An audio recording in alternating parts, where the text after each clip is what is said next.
Have you ever wished for a fresh start? God offers us new beginnings every day. His grace is like a sunrise washing away yesterday's darkness. Grace isn't just a safety net, it's an invitation to transformation. Brandon Miller knew this feeling well. At 28, he was back in his childhood room after losing another job, another apartment, another chance. His parents welcomed him home, but he could sense their silent question, will this time be different? Brandon had made promises before, to change, to be better, but the story always seemed to repeat. He was a ship without an anchor, tossed by the same old waves. Grace was a gift, but Brandon wondered if he knew how to use it. This time, would he just dust himself off and repeat the past, or finally choose a new path? God's grace is the starting line, not the finish. The question is, what will you do with your second chance?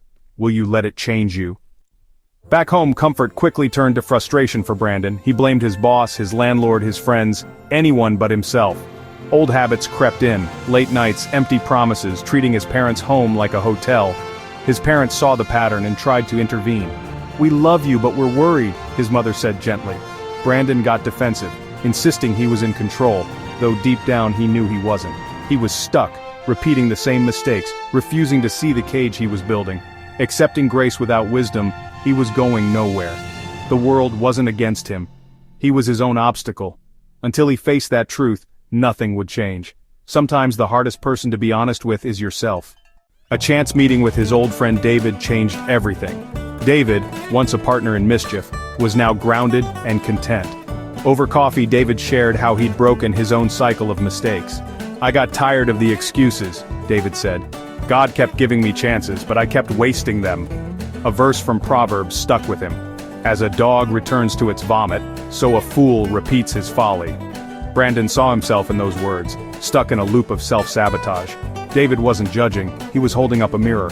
For the first time, Brandon didn't look away. He realized, the problem wasn't the world, it was him. That moment of clarity was painful, but it was also the beginning of hope. Sometimes, seeing yourself honestly is the first step to real change. Would Brandon finally break the cycle? That conversation was Brandon's turning point. He opened his Bible, found the verse and prayed, "God, I'm the fool, help me be wise." Change didn't come overnight. It was a series of small, intentional choices. He woke up early, helped his parents apply for jobs, any job.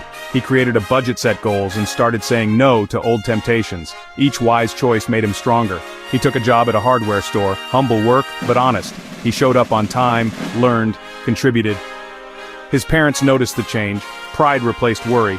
Brandon was finally partnering with grace, not just accepting it.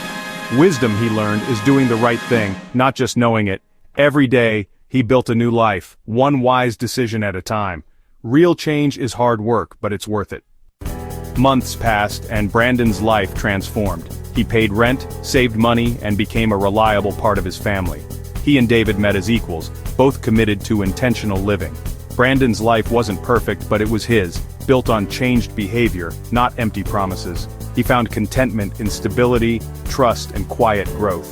God's grace had opened the door, but Brandon had chosen to walk through it.